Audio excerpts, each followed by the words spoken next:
ಕೃಷ್ಣ ಅಡುಗೆ ಮನೆಗೆ ಸ್ವಾಗತ ಫ್ರೆಂಡ್ಸ್. ಯಾರೆಲ್ಲ ನನ್ನ ಚಾನಲ್ಗೆ ಹೊಸಬರಾಗಿದ್ದರೆ ಪ್ಲೀಸ್ ಸಬ್ಸ್ಕ್ರೈಬ್ ಮಾಡಿಕೊಂಡು ಹಾಗೆ ಪಕ್ಕದಲ್ಲಿರುವಂಥ ಬೆಲ್ ಐಕನ್ನ ಕ್ಲಿಕ್ ಮಾಡಿ ಆಲ್ ಅಂತ ಸೆಲೆಕ್ಟ್ ಮಾಡಿ ಹಾಗೆ ಸ್ಕಿಪ್ ಮಾಡ್ದೇ ನನ್ನ ವಿಡಿಯೋನ ವಾಚ್ ಮಾಡಿ. ಇವತ್ತು ನಾನು ಒಂದು ಡಿಫ್ರೆಂಟ್ ಆಗಿರೋ ಇಲ್ಲಿ ನಾನು 2 ಬೌಲ್ನ ಇದರಲ್ಲಿ ಹಾಕಿ ಇಟ್ಕೊಂಡಿದ್ದೀನಿ. ಮಂಡಕ್ಕಿ ಅಥವಾ ಚುನ್ಮುರಿ ಅಂತಲೂ ಹೇಳ್ಬೋದು. ಇಲ್ಲಿ ನಾನು ಮೆಣಸಿನ್ಕಾಯಿ ಬೆಳ್ಳುಳ್ಳಿನ ಪೇಸ್ಟ್ ಮಾಡಿ ಇಟ್ಕೊಂಡಿದ್ದೀನಿ. ಹಾಗೆ ಅರ್ಧ ಲಿಂಬೆಹಣ್ಣು ತೊಗೊಂಡಿದ್ದೀನಿ. ಇಲ್ಲಿ 2 ಈರುಳ್ಳಿನ ಚಿಕ್ಕದಾಗಿ ಕಟ್ ಮಾಡಿ ಇಟ್ಕೊಂಡಿದ್ದೀನಿ. ಕೊತ್ತಂಬರಿ ಸೊಪ್ಪು ಹಾಗೆ 1 ಕಟ್ಟು ಮೆಂತ್ಯ ಸೊಪ್ಪನ್ನ ಈ ಥರ ಚಿಕ್ಕದಾಗಿ ಕಟ್ ಮಾಡಿ ಇಟ್ಕೊಂಡಿದ್ದೀನಿ. ಗರಂ ಮಸಾಲ, ಜೀರಾ ಪೌಡರು ಹಾಗೆ ಅರಿಶಿನ ಇಟ್ಕೊಂಡಿದ್ದೀನಿ. ಇಲ್ಲಿ ಸಕ್ಕರೆ 1 ಸ್ಪೂನು, ಅಚ್ಚ ಖಾರದ ಪುಡಿ ಹಾಗೆ 1/2 ಬಟ್ಲು ಕಡಲೆ ಹಿಟ್ಟಿಟ್ಕೊಂಡಿದ್ದೀನಿ. ಉಪ್ಪು ರುಚಿಗೆ ತಕ್ಕಷ್ಟು, 2 ಸ್ಪೂನು ಎಳ್ಳು ಇಟ್ಕೊಂಡಿದ್ದೀನಿ. ಹಾಗೆ ಫ್ರೈ ಮಾಡ್ಕೊಳ್ಳೋಕ್ಕೆ ಎಣ್ಣೆ ಇಟ್ಕೊಂಡಿದ್ದೀನಿ. ಇಷ್ಟೆಲ್ಲ ಐಟಮ್ ಇಟ್ಕೊಂಡಿದ್ದೀನಿ ನೋಡಿ. ಇಲ್ಲಿ ಒಂದು ಬೌಲ್ಗೆ ಅರ್ಧ ನೀರು ಹಾಕ್ಕೊಂಡಿದ್ದೀನಿ, ಅರ್ಧ ಬೌಲಷ್ಟು ನೀರು ಹಾಕ್ಕೊಂಡಿದ್ದೀನಿ. ಅದಕ್ಕೇ ನಾನು ಮಂಡಕ್ಕಿ ಅಥವಾ ಚುನ್ಮುರಿ ಹಾಕ್ಕೊತಾ ಇದ್ದೀನಿ. ಅದನ್ನು ಫುಲ್ಲು ಮುಳುಗೋವರೆಗೂ ನೆನೆಸ್ಬೇಕು. ಒಂದು 5 ನಿಮಿಷ ನೆನೆಸಿದ್ರೆ ಸಾಕು, ಮೆತ್ತಗಾಗುತ್ತೆ, ಸಾಫ್ಟ್ ಆಗುತ್ತೆ. ಅದಕ್ಕೋಸ್ಕರ ಎಲ್ಲ ಕಡೆ ನೆನೆಸ್ಕೊಂಡು ಹಿಂಡಿ ತಕ್ಕೊತೀನಿ. ಇವಾಗ ನೋಡಿ 5 ನಿಮಿಷ ನೆಂದಿದ್ದಾಗಿದೆ. ಇವಾಗ ಅದೆಲ್ಲ ಮಂಡಕ್ಕಿನ ನಾನು ಹಿಂಡಿ ತೆಗಿತೀನಿ ನೋಡಿ.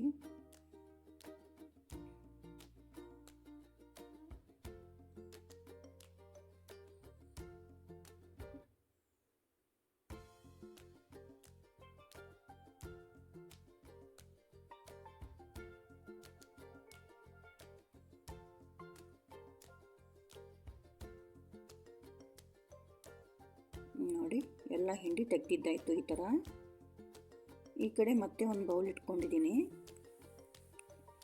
ಆ ಬೌಲಿಗೆ ಹಿಂಡಿ ತೆಗೆದಿರೋಂತಹ ಮಂಡಕ್ಕಿ ಹಾಕ್ತಾಯಿದ್ದೀನಿ ನೋಡಿ.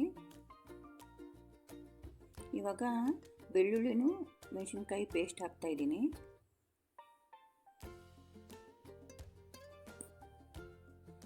ಹಾಗೆ ಚಿಕ್ಕದಾಗಿ ಕಟ್ ಮಾಡಿ ಇಟ್ಕೊಂಡಿರೋಂಥ ಈರುಳ್ಳಿ ಹಾಕ್ತಾಯಿದ್ದೀನಿ. ಹಾಗೆ ಕೊತ್ತಂಬರಿ ಸೊಪ್ಪು,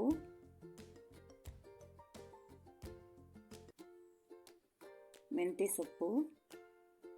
ನಿಮಗೆ ಮೆಂತ್ಯ ಸೊಪ್ಪು ಬೇಡ ಅಂತಂದರೆ ಪಾಲಕ್ ಸೊಪ್ಪು ಹಾಕ್ಕೋಬೋದು ನೋಡಿ. ಲಿಂಬೆಹಣ್ಣು ರಸ ಹಾಕ್ತಾಯಿದ್ದೀನಿ. 1/2 ಲಿಂಬೆಹಣ್ಣು ರಸ ಹಾಕಿದ್ದೀನಿ.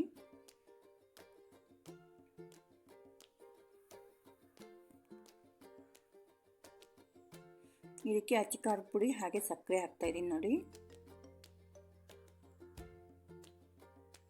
ಖಾರ ನೋಡ್ಕೊಂಡು ಹಾಕ್ಕೊಳ್ಳಿ, ಮೆಣಸಿನ್ಕಾಯಿ ಇರುತ್ತಲ್ಲ ಅದಕ್ಕೋಸ್ಕರ. ಗರಂ ಮಸಾಲ, ಅರಿಶಿನ, ಜೀರಾ ಪೌಡ್ರ್ ಹಾಕಿದೆ. ಎಳ್ಳು ಹಾಕ್ಕೊತೀನಿ ನೋಡಿ. ಎಳ್ಳು ನಿಮಗೆ ಬಿಳಿ ಎಳ್ಳು ಹಾಕಿದ್ದೀನಿ ನಾನು. ನಿಮಗೆ ಬೇಕು ಅಂತಂದರೆ ಕರಿ ಎಳ್ಳು ಹಾಕ್ಕೋಬೋದು, ಯಾವ್ದು ಬೇಕಾದರೂ ಹಾಕ್ಕೋಬೋದು. ರುಚಿಗೆ ತಕ್ಕಷ್ಟು ಉಪ್ಪು ಹಾಕ್ತಾಯಿದ್ದೀನಿ ನೋಡಿ. ಇವಾಗ ಎಲ್ಲ ಚೆನ್ನಾಗಿ ಮಿಕ್ಸ್ ಮಾಡ್ಕೊಳ್ಳೋಣ. ಚೆನ್ನಾಗಿ ಮಿಕ್ಸ್ ಮಾಡ್ಕೊಳ್ಳೋಣ. ಇವಾಗ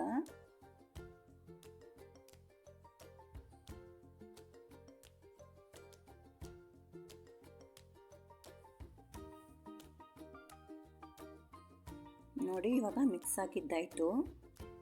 ಇದಕ್ಕೆ ನಾನು ಎಣ್ಣೆ ಹಾಕ್ಕೊತೀನಿ ನೋಡಿ. 2ರಿಂದ 3 ಸ್ಪೂನ್ ಎಣ್ಣೆ ಹಾಕ್ಕೊತೀನಿ. ಎಣ್ಣೆ ಹಾಕಲೇಬೇಕು, ಎಣ್ಣೆ ಹಾಕಿದ್ರೇ ಚೆನ್ನಾಗಿ ಸಾಫ್ಟಾಗಿ ಬರುತ್ತೆ.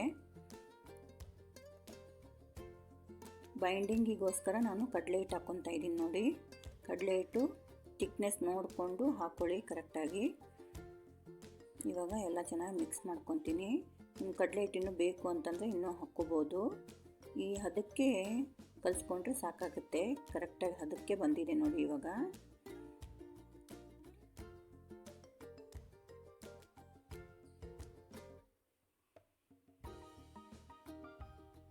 ನೋಡಿ ಎಲ್ಲ ಕಲಸಿದ್ದಾಯಿತು ನೋಡಿ. ಎಣ್ಣೆನ ಕೈಗೆ ಸವರ್ಕೊತೀನಿ. ಎಣ್ಣೆ ಸವರ್ಕೊಂಡ್ಬಿಟ್ಟು ಒಂದು ಚಿಕ್ಕ ಮುದ್ದೆ ತೊಗೊತೀನಿ, ಚಿಕ್ಕ ಉಂಡೆ ತೊಗೊತೀನಿ.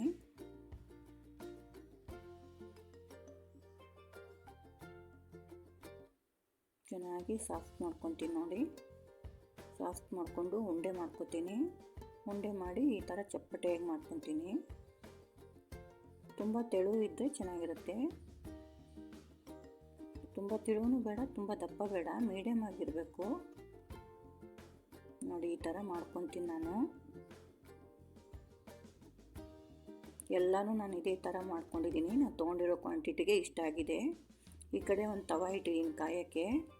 ಆ ತವಕ್ಕೆ 4ರಿಂದ 5 ಸ್ಪೂನು ಎಣ್ಣೆ ಹಾಕ್ಕೊತೀನಿ ನೋಡಿ. ಇದು ನಿಮಗೆ ಶಾಲು ಫ್ರೈ ಮಾಡ್ಕೊತಾ ಇದ್ದೀನಿ ನಾನು. ಇಲ್ಲ ನಿಮಗೆ ಈ ಥರ ಬೇಡ ಅಂತಂದರೆ ಎಣ್ಣೆಯಲ್ಲಿ ಕರಿಬೋದು. ನಾನು ಎಣ್ಣೆ ಜಾಸ್ತಿ ಆಗುತ್ತೆ ಬೇಡ ಅಂತ ನಾನು ಈ ಥರ ಮಾಡ್ಕೊತಾ ಇದ್ದೀನಿ. ಫ್ರೈ ಮಾಡ್ಕೊತಾ ಇದ್ದೀನಿ ನಾನು ಅಷ್ಟೇ. ನೋಡಿ ಎಲ್ಲ ಒಂದೊಂದಾಗಿ ಜೋಡಿಸ್ಕೊತಾ ಇದ್ದೀನಿ ನೋಡಿ.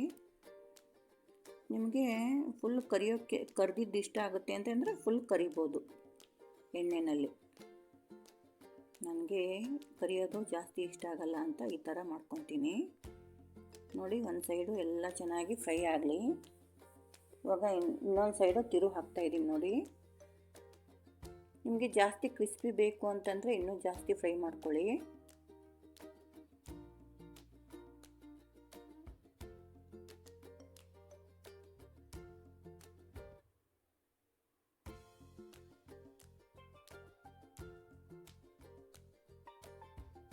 ನೋಡಿ ಎಲ್ಲ ತಿರುವು ಹಾಕಿದ್ದಾಯಿತು. ಎಣ್ಣೆನೂ ಸ್ಪ್ರೆಡ್ ಮಾಡ್ಕೊತೀನಿ ಎಲ್ಲ ಕಡೆ.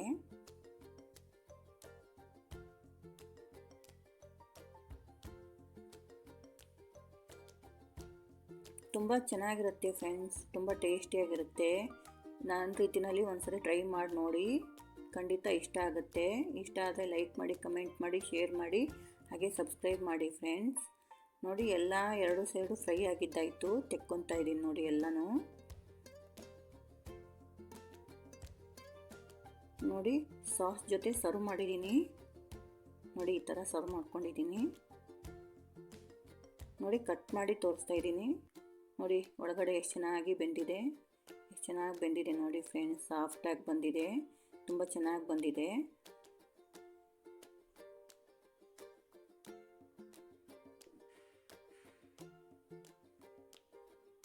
ನೋಡಿ ಟೇಸ್ಟಿಯಾಗಿರುವಂತಹ ಮಂಡಕ್ಕಿ ಕಟ್ಲೆಟ್ ಅಂತಲೂ ಹೇಳ್ಬೋದು. ಕ್ರಿಸ್ಪಿಯಾಗಿರುವಂತಹ ಟೇಸ್ಟ್